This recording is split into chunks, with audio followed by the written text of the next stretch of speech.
오늘 그 10시에 이종실 교수님 그 실전 투자반 추천 물건반에 오늘 출범이 되었습니다. 됐는데 인원은 27명이 접수가 돼가지고 출발했습니다. 했고 4개월 과정에 60만원 해가지고 이제 출발이 됐고요. 그래서 추가 들어오실 분이 혹시 있으면은 계속 연결해서 강의하기 때문에 뭐 오셔도 되겠습니다. 오면은 몇 분 정도는 좌석이 있는 것 같으니까. 야간반도 좀 캔슬을 했는데. 야간반. 네. 자, 손 들어보자. 야간 몇 분 올라온 거. 혼자 부인해. 세 사람. 그 야간반에 하면 좋은데, 그래서 이제 인원이 너무 또 작으면 안 되겠죠. 하딱하면 많이 모이겠는데요. 주말반 어때요? 주말반은? 주말반 괜찮아요? 주말반도 됐어.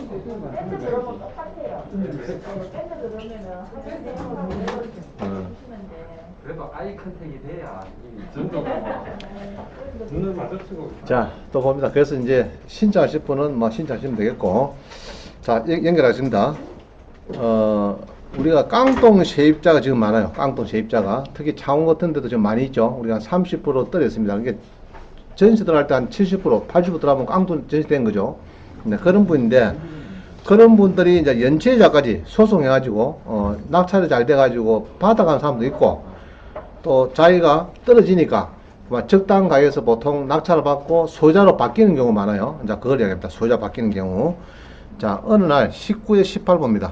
19에 18을 보면요. 이제 세입자가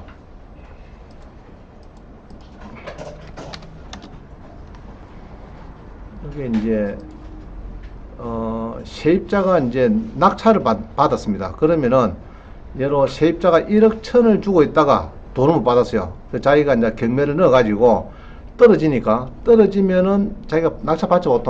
보통 낙찰 받습니다. 받으면은 소유자로 바뀌려고 하면은 낙찰 당일에 뭘 해야 될까? 이 사람이 낙찰 받고 나면 해야 될 거는 여기 보면은요, 문건 송달록 보면은 채권 상계 신청서를 내야 됩니다. 이런 식으로 낙찰 당일에 채권자가 채권 상계 신청 및 차액 지급 신청. 자, 요거는 제목을 요리만 써도 되고, 요리만 써도 되고, 두 개 붙여도 되고, 상관없습니다. 제목을 그렇게 쓰면 됩니다. 신청합니다. 그러면은 상계를 해주세요. 이만다. 경매는 되는데 공매는 안 돼요.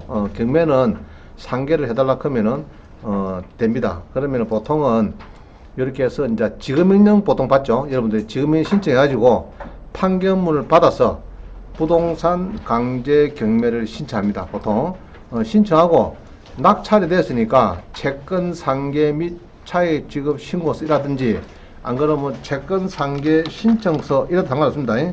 요래도 되고 뭐 차액 지급 신고도 되고 부치도 상관없고 신청합니다. 그러면은 일주일에 신청하면은 법원에서 검토해 가지고 대금 지급 기한 및 배당기를 통지하고 이게 같이 묶어서 합니다. 같은 날. 보통은 전에는 한 달 뒤에 떠났죠. 한 달 뒤에 배당을 했는데 같은 날 실에 몰아줍니다. 몰아가지고 오케이 뭐 당신밖에 없으니까 막 소유자로 넘어가라 이런 식으로 이제 땡땡 치주는 겁니다. 그죠? 그러면 이제 소유자 넘어가는 거죠. 이 되는데 공매는 이게 안 됩니다. 공매는 지난번에 도계동에 이런 사건이 있었어요. 있어가지고 경매와 달리 공매는 채권 상계인데 요거를 빨리 입법을 개정해야 됩니다. 법을 바꿔야 돼요. 바꿔야 되는데 자, 예전에 봅니다. 도계동에 빌라가 있었어요. 한번 더 볼까요? 지금 검색이 되는 거 모르겠네. 자, 2009-1875-00 한번 들어가 봅시다.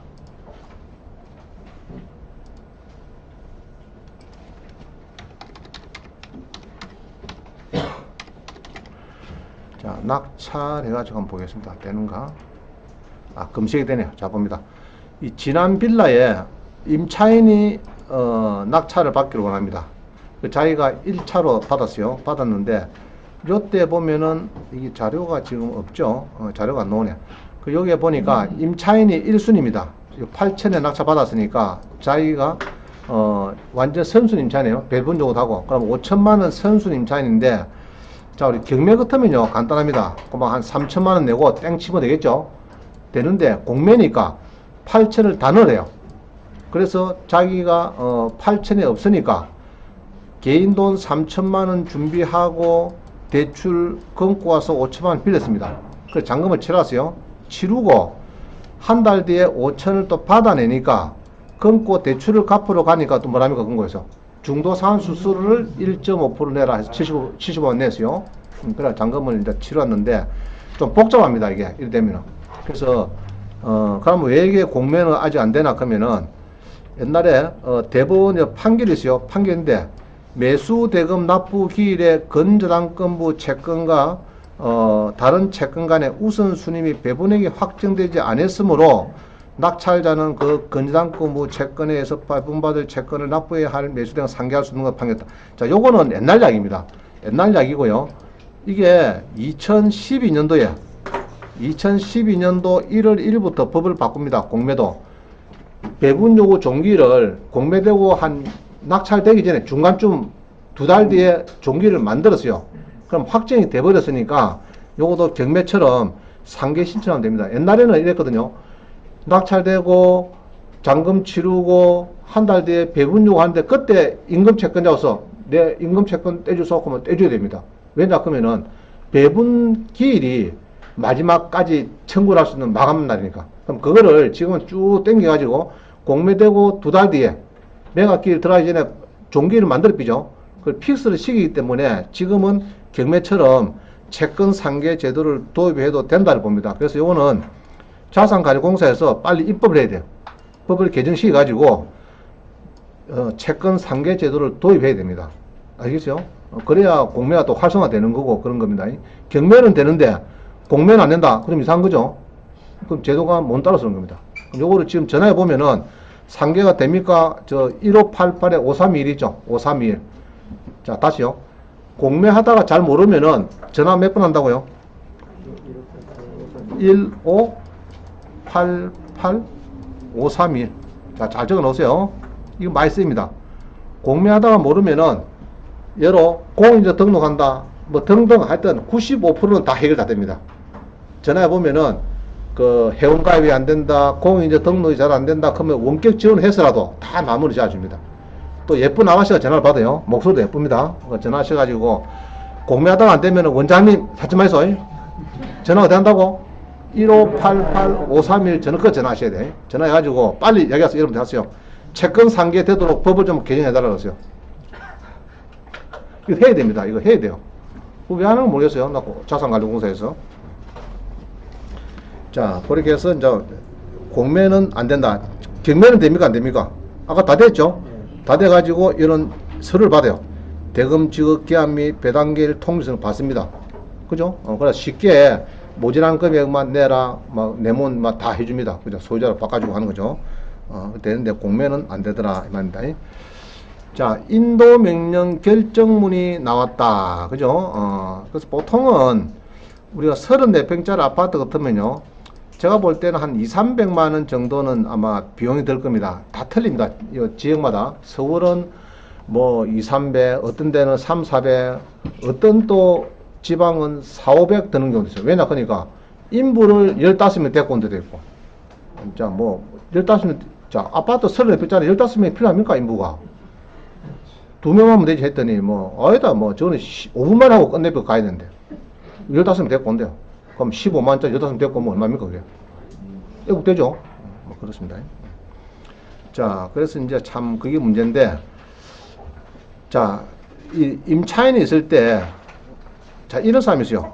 임차인 좀 비켜주세요 하니까 임차인이 나갈 데가 없으니까 그만 6개월 동안 월세를 줄 테니까 한 7개월 정도 그만 60만원씩 줄 테니까 좀 임대차 계약을 좀 해가지고 좀 한 7개월 살다 나가고 해주라.